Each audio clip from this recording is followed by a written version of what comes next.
technical sovereignty, I think, whether it was by planning, good design, or a little bit of good fortune, and probably a combination of all of that, has enabled China to protect itself from things that it believes are not good for it. And what it's also done is signaled the capacity of nation states to, in the technical realm, to pursue a more sovereign path. So I've described it in some of the essays that I've written as the emergence of a form of technical Westphalia or a digital Westphalia, which for the time being remains something that very few countries can do. But I think going back to the earlier observations about the open source technologies and those sorts of things, is something that will increasingly become within reach of countries around the world. And again, a bit like the WTO and those sorts of things you mentioned, there has been an autoimmunity reaction that has actually corroded the foundations of the hegemon. And these autoimmune reactions have actually been instigated by the hegemon themselves, which is in many ways counterintuitive, but speaks to, I guess, an embedded belief that the hegemonic position enables them to dictate all terms forever. And the world doesn't work that way today, if ever, right? You know, so the end of history moment, in many ways created a delusion that the hegemon was actually all-powerful and would always be all-powerful. And but the reality is that history didn't end at all. I mean, it barely rested. And it continued to evolve as nations pursued their development. And we are now at a point where the technical capabilities for nations to pursue technical sovereignty, to pursue digital Westphalia as an operating system globally, will challenge the foundations of American big tech, and it's already challenging the technical and institutional foundations of the US dollar denominated and dominated global trade and finance system. Where do you see BRICS in all of these equations? Because this is a new, I mean, BRICS has been around for a long time, but recently it has gathered so much speed, and there's a lot of talk, and there's a lot of like showing of these states that they belong together and that they want to do trade together, but yet they are not moving toward being a military alliance, far away from it. They are far away from integrating in any way that, like, let's say the European states have integrated, far away from that, right? It's a different model. It's more of a counterweight to the G7, let's say, a very loose alliance. Where do you see it in this new game? Subscribe. Look, I think it has a few dimensions, Pascal. One of the dimensions, of course, is the sheer heft. Collectively, the expanded BRICS Plus brings to the table significant productive capacity globally, as well as access to important natural resources, whether they're mineral resources or hydrocarbon-based energy resources. So these are very significant foundation stones for being able to implement an international system with a hyphen in between, if you will, which is really about acknowledging that nation states are sovereign, that relationships between them need to be based on mutual benefit, and that to ensure that they need to be able to bring real economy resources to the table. So I think that that's the first layer, is that there is significant economic heft based on real economy capabilities. The second thing that's interesting about BRICS is that it also has, because it has economic heft, the ability now to develop a payment system that is distinct from the SWIFT-based, US dollar-based post-Bretton Woods payment system. Now, this matters increasingly because we have seen, and this is another autoimmunity symptom, the weaponization of the US dollar and the weaponization of the US dollar-based payment system, so much so that holding reserves in US dollars or US dollar denominated assets or even euro denominated assets has now become a risk. And it's a risk because they're exposed to capricious censorship and confiscation. This is, again, a self-destructive autoimmune reaction to the situation in Russia and Ukraine. The idea that you can capriciously confiscate assets actually says to everyone else who holds assets denominated in those currencies that there are significant risks. So that's the second layer of BRICS, that it brings that momentum to the table around currency multipolarity. The third thing that BRICS, I think, brings to the table is actually an operating ethos. So the operating ethos, which has been in some ways criticized by those who want to paint BRICS as a disorganized, incoherent rabble, that's actually its strength, is that it isn't something driven by the idea of a single overarching hegemonic proposition where there's a sort of a behind-the-scenes Leviathan, in a sense, providing the security of last resort to them all. What the operating ethos of BRICS is one that actually acknowledges a distributed set of power relationships that requires these nations to engage with each other, not with the expectation that there's a Leviathan somewhere sitting in the background, but with the fact that they've just got to deal with each other on their own terms and on their own merits and with a view to their mutual interest. The other element of BRICS, which I should mention, which is really part of that layer two, is the emergence of the BRICS Bank, the New Development. And the New Development Bank is relatively new, number one, but importantly, it has started to raise capital in national currencies through the issuance of bonds that will enable the provision of finance to member states in national currencies. And that matters more and more against the backdrop where not only do we have the weaponization of the US dollar denominated world, but where holding debts denominated in US dollars exposes you to not only exchange rate risk problems, but also the risk that American domestic monetary policy is going to cause you significant damage, because as interest rates go up in the US, your debt repayment costs also rise, putting extra pressures on your domestic economy. So BRICS is actually a really important piece of the transformation jigsaw puzzle. Some people will go so far as to say that BRICS is offering an alternative narrative to the United Nations, in that BRICS is functional, whereas the United Nations, in different respects, has demonstrated that it is far less functional than many had hoped when it was first created. I'm not sure I would go quite that far yet. You know, BRICS is 11 countries.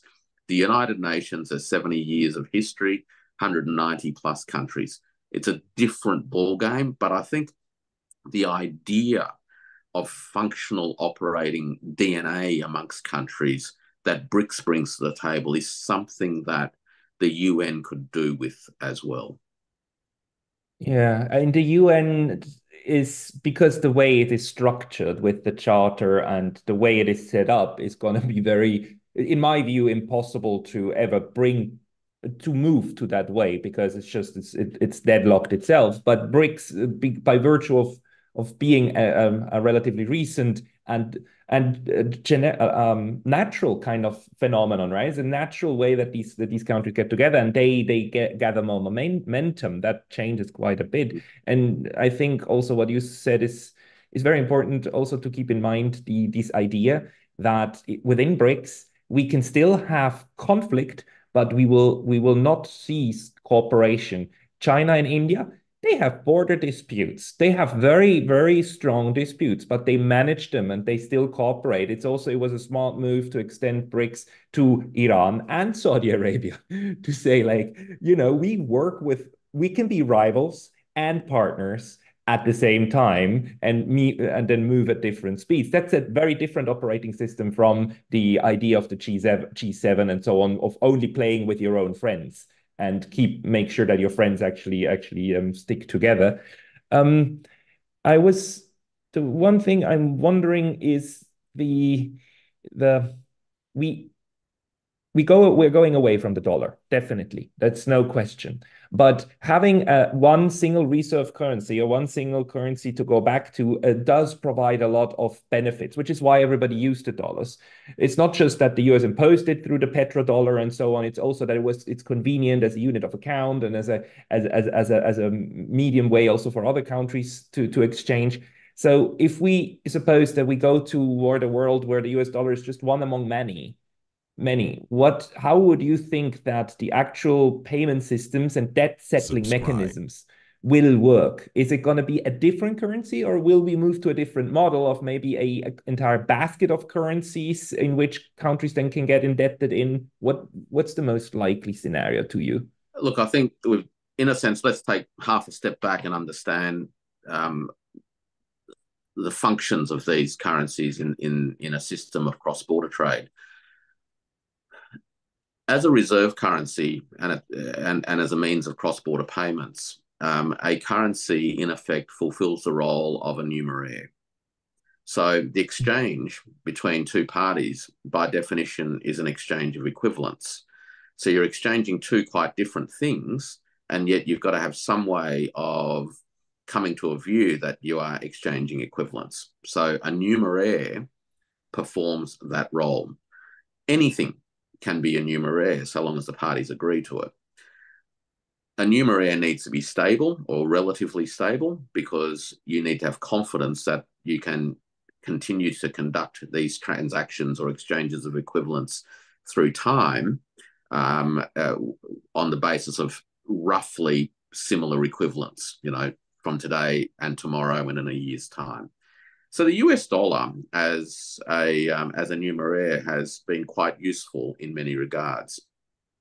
Now, when the US dollar first became the dominant currency in the years immediately after the Second World War, the discussions at Bretton Woods that made that possible or gave rise to that actually saw a very interesting debate take place between the British and the American economists involved in those negotiations. And so on the American side was a guy called White, and on the British side was a guy called Keynes. And Keynes actually proposed what was in effect a non-national currency, the bancor, that would function as the numeraire against which all national currencies would be adjusted to, and that the trade would take place really through a clearinghouse in which nations or central banks of nations would have accounts in which bancors would be adjusted. Now, the mechanism that Keynes proposed would have seen countries with surpluses of bancors compelled to invest in debtor countries to facilitate the re-establishment of balance within the global system. Now, Keynes's proposal didn't succeed. The US at the time had many good reasons why it would have preferred and wanted the US dollar to be the predominant numeraire within a global trading system. And that's exactly what ended up happening. It was, as you'll know, the last and only standing manufacturing powerhouse in the world after the Second World War. And so for many years, it actually ran significant trade surpluses. So it made a lot of sense for the Americans at the time to prefer a system anchored by the United States dollar as system numeraire. But there was, at the time, serious thinking about alternatives. Now, the digitalization of information flows and accounts in ledgers actually makes it possible, I think, to imagine a digitalized numeraire to fulfill those sorts of functions. And perhaps they're the sorts of things that the BRICS countries are now going through during the course of 2024 as a BRICS national currency-based payment system is being designed and worked through by the finance ministers of BRICS.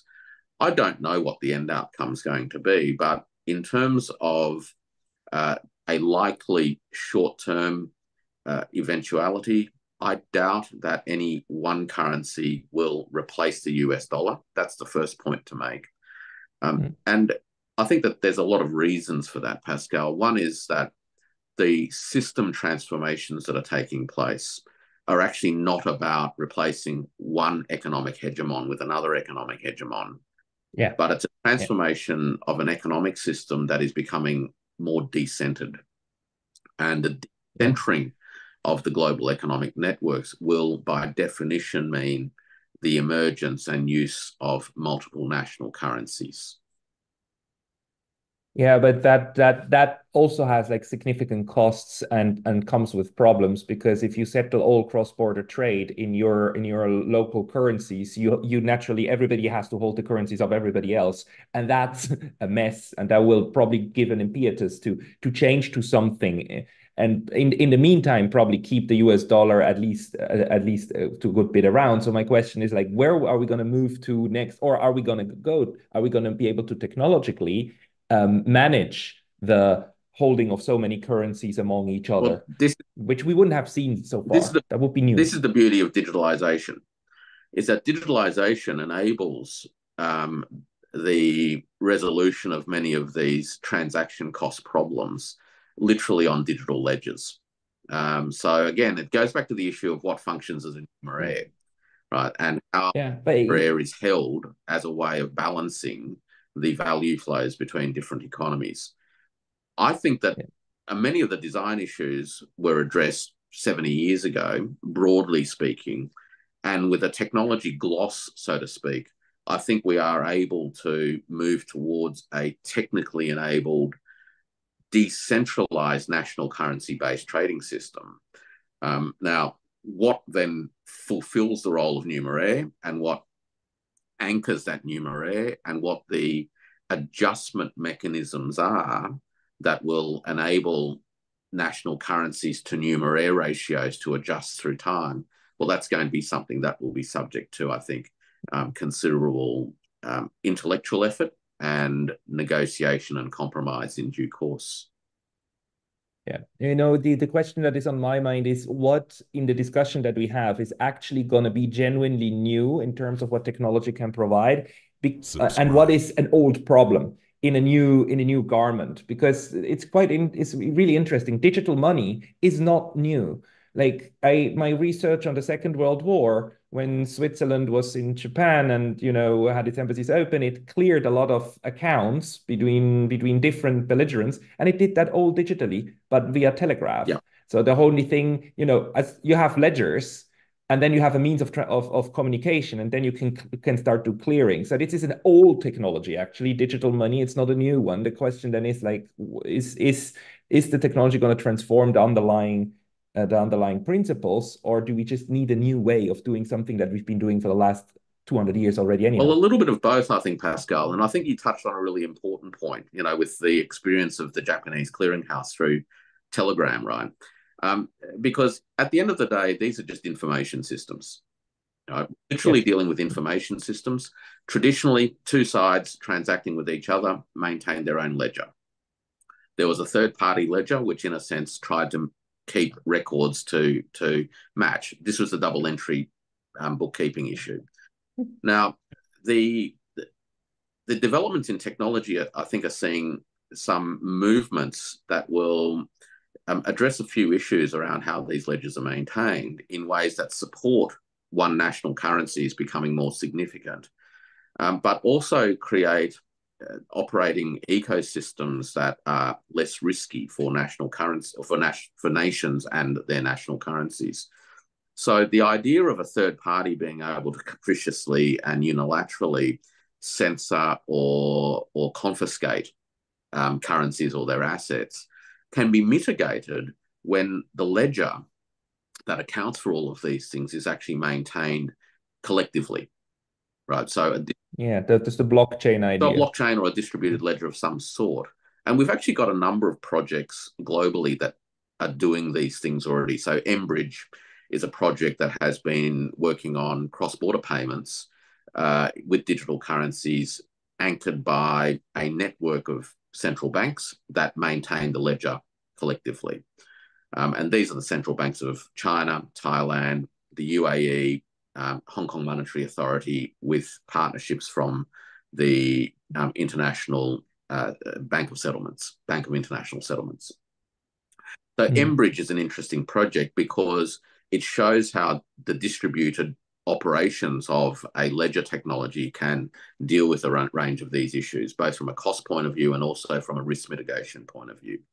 The other interesting thing about digitalization is that it does also enable the programming of things to speed up the ways in which information triggers downstream events and to conditionalize those downstream events. Now, when people buy and sell things, intrinsically they're buying and selling not just the things themselves, but information about the things. If you're not satisfied about the information about the thing that you're buying, then you're unlikely to conclude the transaction, right? So you do due diligence because you're finding information out about whatever it is that you're buying. And even in basic transactions where you're dealing in, say, containers of foodstuffs, for example, a basic piece of information is the tonnage, and that the contents actually meet the specifications that you've had and those sorts of things. Now, payments only happen when those information conditions are met. Digitalization can speed that up.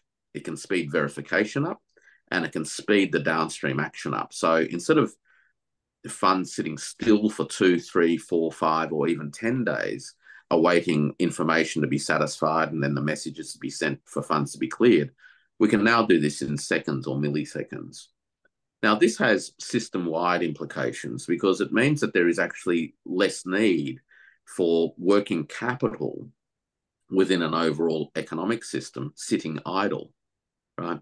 Money sitting idle is only idle whilst the information about goods and services isn't moving or isn't being resolved. So we're then able to pre-program stuff. So the idea of programmability then becomes a significant additional thing, which is easier to do in a digitalized environment than in the days when trade was being done through envelopes of trade documentation, documentary letters of credit, and those sorts of things. So there is some qualitative transformation that is happening by virtue of digitalization, but the foundational piece is actually a variation on very old themes, which is maintaining ledgers.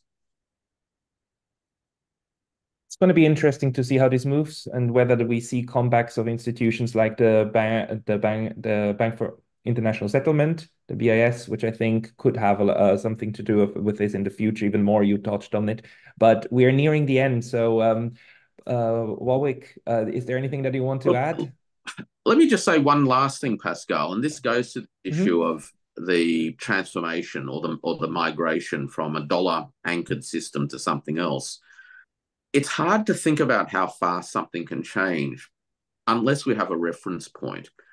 And the most recent and interesting reference point of scale to me is what's happened in relation to Russia in the last 2 years. In the last 2 years, Russia has moved from a trading system that was anchored by the US dollar and by the euro to a greater extent to one where over 90% of its trade settlements now are done in anything but US dollars and euro. Russia is not a small economy. Its global trade interactions is not trivial. Therefore, the Russian experience says to us, and this is putting aside any normative and moral judgments and all those sorts of things, it simply says to us that a transition to a non-USD anchored trade settlement system can happen faster than we think. The same has happened with the RMB, where the RMB now is used to facilitate or to settle over 50% of China's trade. Think about that. 30 years ago, the RMB settled about 5%. Today, it's settling a little bit over 50%. China is the world's biggest trading economy in the world. So the transition to something other than a USD-denominated ecosystem is happening. It happens quicker than we often think. And the case of Russia tells us how quick, in theory, when the need exists, for that change to happen. Exactly what went through my mind when after Janet Yellen, it was Mr. Lavrov who went to China. It's like, okay, you really need to be, this is a huge negotiation and change can come rapidly. Warwick Powell, thank you very much for your time today. Absolute pleasure, Pascal.